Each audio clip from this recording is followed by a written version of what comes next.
Hello friends, it's Adone, and today I'm going to be talking about how Room with No Windows was created. I'm going to show you some of the effects I used, how it was storyboarded, and throw in some pictures as well as B-roll. I'm going to cover this in 3 stages to keep myself focused, namely how it was put together, how each of the scenes was shot logistically, and how it was edited. So, to begin, the song itself took some time to produce, and I had a pretty clear storyline in mind when it started. What it's about someone who's despondent and desperate, going to prison, and having to find themselves in a state of solitude and confinement. So, I started with storyboarding the entire thing with terrible stick figure sketches, drafting out the scenes, and once I had a general idea, I moved on to the shot list. The video was to be a little less than 7 minutes long, so the shot list is really only about 3 pages. But these pages covered things like the type of shot that would be used, the type of lens that would be used, and the direction that I had to take in the scenes, as far as acting and things like that. It's an important reference to have for any shoot, so if you ever find yourself doing a video, I recommend starting with the shot list.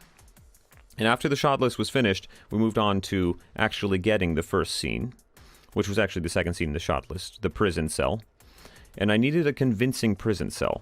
One night it occurred to me to just use a racquetball court, which basically looks like a prison cell already.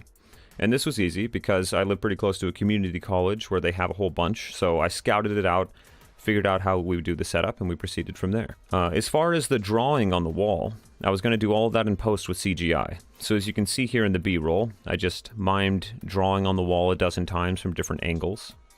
And as we were doing this with our bright top-down lighting, I'm dressed like a prisoner, all cracked out with makeup on my cheeks, a chain around my ankle. A police officer walks into the shoot, a real one, with this expression on his face like, very confused, like, what is going on here? And we had some splaining to do, but he ended up being a really cool guy, campus security. He offered to help out with the shoot and everything too. His name was Gregory. Shout out to Gregory. We didn't take him up on his help, but it's still cool nonetheless. The second scene was really fun to get, but pretty involved. Initially, I wanted a shady alleyway in a bad part of town, but I decided against it for logistical reasons. So we had to make our own shady alleyway. We took a bunch of old scrap wood and tagged it with old rattle cans to make it look really sketchy. We set all this up outside of a gym studio and made it look like we wanted. And the lighting was absolutely awful there, so I needed some help from Diana Campo, the visual artist who both operated lights in the video and drove the cop car in the subsequent scene.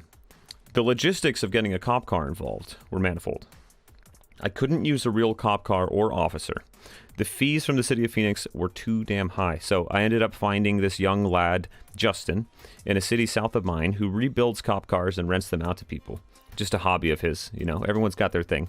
Diana piloted the cop car, and I directed the scene intentionally trying to line up the cop car driving up and my pocket stuffing motion into one. Justin arrested me, as you can see his hands in the scene. Then we had the transition from me being arrested to the inside of the car where I expressed my frustration and anguish. Finally, the last scene was in the desert, where I drove my little Toyota Yaris into the sand dunes with a Walmart home decor mirror in the back seat poking out of the windows. Here, on the border of Mexico, dressed like a prisoner with chains around my ankles and digging holes in the desert, we also got a few looks from passers-by. A group of sand buggies drove by and asked, "What the hell is going on here? Do you need help?" This was a fun shoot, and because of the intense sand everywhere, I managed to scratch up my new Sony 50mm lens with plenty of sand particles that I was aimlessly throwing around in the air and spinning around, but it was worth it. To do the mirror scene, I did one pass where I touched the mirror as a prisoner, and another where I touched the mirror as a gunslinger. And I didn't realize until we started shooting that I forgot my damn tripod, which probably would have saved me a ton of time in editing, but oh well, made it work.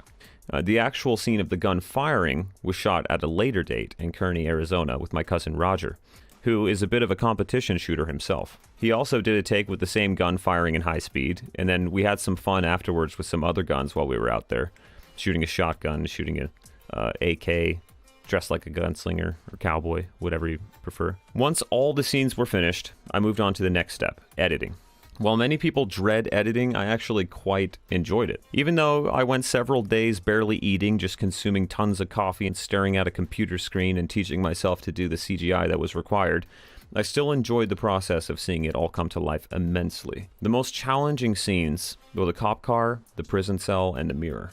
With the cop car, we shot that scene in a residential neighborhood with nice houses and a pretty scene which didn't actually line up to the aesthetic of the prior scene. So I masked all that out.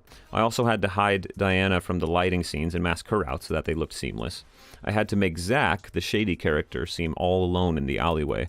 So we lit this scene up in two ways and did it with plating, where I could use the ambient light and the direct light together. There are a few things that I could have done better in this scene, but it turned out okay in the end. For the mirror, I used the two clips that I had of me touching the mirror, and I masked them out and synced them up by hand, taking one half of the prisoner and one half of the gunslinger. Each frame, I adjusted the pixels so that they lined up seamlessly. This made the effect that there were two versions of me standing on the opposite sides of the mirror. I also had to add the initial reveal of the mirror in post 2, where I look out over the desert. The final obstacle was the mandala at the end of the video. And for this, I used all of the little high contrast dimples in the cell wall to track the motion of the handheld footage and use that data to map on an image that I modified to look like shadows and highlights of an etching. Then I masked out my arm from the frame and made it look like I was etching away. After the initial 6 hours of learning how to do the motion tracking and editing, rendering it out in Blender, a free open source headache of a program, I finally had a product that was somewhat convincing. It's hard to express how satisfying it was to see the video in its finished state. I couldn't have done it without all the help that I had from friends and family, so I'm very grateful for that. If I left anything out, or if you have any other questions, feel free to comment or write me, and I'll do my best to respond. Soon I'm going to be launching a campaign to fund the production of this record and its physical merchandise. So if you'd like to help out and just pre-order a shirt or a vinyl record from my website, it would help a lot, and I'll just ship it to you when it's made. And yeah, that's it. Until next time, have a good day, and smash the like button. Smash it.